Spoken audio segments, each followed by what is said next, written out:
तो हम ढेर सारे जनजातीय लोगों के बारे में पढ़ते हैं, ट्राइबल ग्रुप्स के बारे में पढ़ते हैं। आपको पता है कि क्वेश्चन वहां से अक्सर आता रहता है, क्योंकि ट्राइबल पीपल एक खास तरह के आर्ट एंड कल्चर को भी जन्म देते हैं, एक खास तरह के जो है वो कला और संस्कृति को भी जन्म देते हैं। अब अगर मैं भारत में पाई जाने वाली उन जनजातियों को अगर मैप करना शुरू करूं, उनके बारे में बात करना शुरू करूं, उनके आर्ट एंड कल्चर से आपको जोड़ सकूं, तो आपको विजुअलाइजेशन करने में बहुत आसानी होगी। साथ ही साथ इसमें जो कुछ नया आया है उसको भी हम समझ सके। जैसे लद्दाख क्षेत्र में जाते हैं और हम एक ऐसी जनजाति के बारे में बात करते हैं जो चांगथांग में रहता है, और ये कैसी है, ट्राइबल कम्युनिटी, खाना बदोश जनजाति। अगर कोई मेरा पुराना स्टूडेंट एनसीईआरटी का इसमें होगा तो जो ट्राइबल कम्युनिटीज के साथ साथ जो खाना बदोश यानी नोमैडिक हैं ये सारे के सारे। सो नोमैडिक्स कैसे काम करते हैं, नोमैडिक्स यानी खाना बदोश क्यों होते हैं वो खाना बदोश, क्या रीजन होता है कि उनके पास अपना परमानेंट सेटलमेंट नहीं होता और वो उनके पास परमानेंट इकोनॉमिक सिस्टम डेवलप नहीं होता है। तो आज वो समझ गए होंगे कि मैंने इस शब्द के बारे में बताया था।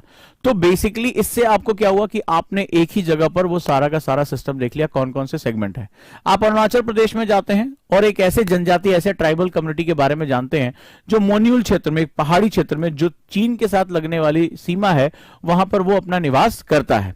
इसी तरह अगर हम बात करें, ठीक है, एक अब उड़ीसा में जाते हैं और उड़ीसा में एक सपेरा, ठीक है, स्नेक चार्मर्स, एक ऐसा खाना बदोश, ये भी जो है वो लगातार नोमैडिक्स हैं, चलते रहते हैं। और 2015 में जिनको अनुसूचित जाति, ठीक है, अनुसूचित जाति शेड्यूल्ड कास्ट में इनको जो है जोड़ा गया है, और यहां पर ये बेसिकली जो है वो बहुत पुराना एक समुदाय है जिनका स्नेक चार्मिंग का एक बहुत बड़ा आर्ट है, सांप पकड़ने के विशेषज्ञ के रूप में ये जाने जाते हैं। क्लियर है।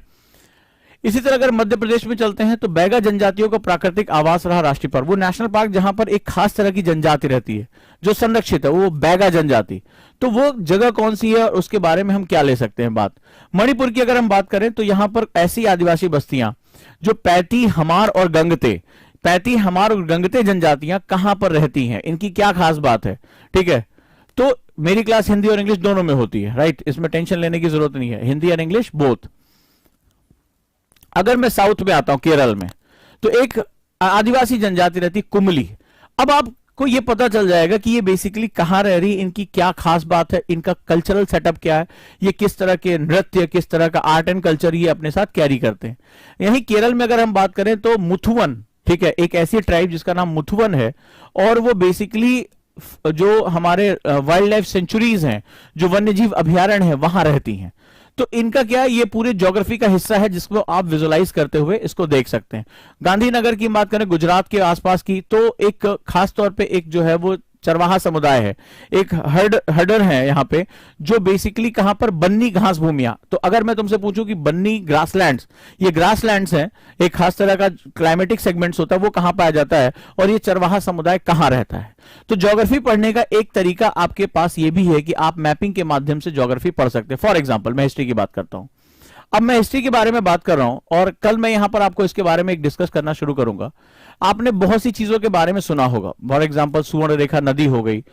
हमने इतिहास में ये चीज देखते हैं बार बार कि नदियों के आसपास हमारी मानव बस्तियां बसती हैं, हमारा कल्चरल सेटअप होता है, हमारे सांस्कृतिक, हमारे कल्चरल, हमारे व्यावसायिक जो हमारे सेगमेंट्स है वो यहां पर हमारे डेवलप होते चले जाते हैं। आपने बादामी का नाम सुना होगा, आपने हिस्ट्री में बहुत बार बार इसका नाम सुना होगा, क्या खास बात है इसकी, ठीक है। आपने बड़ौदा का नाम सुना होगा, आपने तमाम जो है, और काली सिंध के आसपास का जो बेस नगर का इलाका विदिशा का नाम आपने सुना होगा। खासियत क्या होती है इनकी, नदियों के किनारे ये नगर क्यों रहे हमारे, इनका महत्व क्या है हमारे जीवन में। तो इसके माध्यम से हम लोग जो है art and culture, geography, human geography, इन सबको हम एनवायरमेंट, इन सबको लगातार जोड़ सकते हैं, राइट। जैसे बन्नी घास भूमियों के बारे में बात करें तो ह्यूमन इंटरवेंशन की वजह से हम ज्योग्राफी पढ़ रहे हैं, लेकिन मानव की जो है बसावट की वजह से खेत बनाए जा रहे हैं और वनों को काटा जा रहा है। नतीजा हो रहा है कि बन्नी घास भूमियों को लगातार बहुत नुकसान हो रहा है। तो गुजरात में उन बन्नी घास भूमियों के नुकसान होने की वजह से, उस क्षेत्र में मानव के प्रवेश होने की वजह से जो यहाँ की जो बेसिक जनजाति है उनका भी आवास क्या हो रहा है, नष्ट होता चला जा रहा है।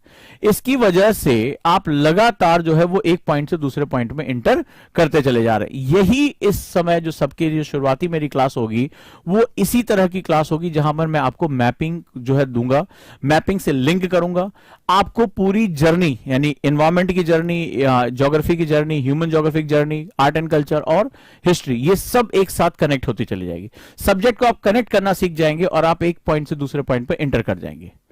ठीक है, तो अब इस तरह से क्या होगा, आपको एक बहुत लार्जर डायमेंशन में, इसके बाद जब हम एनसीईआरटी में एंटर करेंगे तो वहां आपको लार्जर डायमेंशन में आपको इसके बारे में पता चलना शुरू हो जाएगा। पढ़ने का तरीका हमें बदलना पड़ेगा, हमें वो पारंपरिक तरीके से अंडरलाइन कर करके लिखने की बजाय हमें बीटीएल पढ़ना पड़ेगा, बिटवीन द लाइन। हमें नोट्स भी अब उस तरह से पैराग्राफ वाले नहीं बनाने पड़ेंगे, हम एलडब्ल्यूएमआई में जाएंगे। इसके बाद हम मैपिंग बेस पे इंटरलिंकिंग करेंगे, हम जर्नी समझेंगे, हमें सबको समझ में आएगा। इसके बाद जब मैं मैपिंग की पूरी क्लास करूंगा, मैं प्रागैतिहासिक काल से लेकर जब वर्तमान समय तक आऊंगा, हिस्ट्री आपके दिमाग में छप चुकी बिल्कुल होगी, यानी आपके पास पूरा डायग्राम होगा, आपके पास छोटे छोटे पॉइंट्स होंगे। अब जब हम हिस्ट्री एनसीईआरटी में, चूंकि एनसीईआरटी की हिस्ट्री बहुत लार्जर है, बहुत बड़ी है, और वहां जब हम प्रवेश करेंगे तो आपको समझ में आएगा सर किस बारे में बात करें, क्योंकि वो आपके पास है। जब वो इमाम नगर की बात करेंगे, जब वो हड़प्पा लोथल इनकी बात करेंगे और वर्तमान समय के साथ जोड़ेंगे, तो आपके लिए वो आसान होगा, आपके लिए वो समझना। बलूचिस्तान की बात हो रही, कहां था ये बलूचिस्तान, क्या खास बात थी, क्यों वहां पर ब्राह्मी लिपि पाई गई, अगर आप पढ़ेंगे अशोक ने क्यों उसका प्रयोग किया था, क्या रीजन था वहां खनिज पाया। आज वर्तमान समय की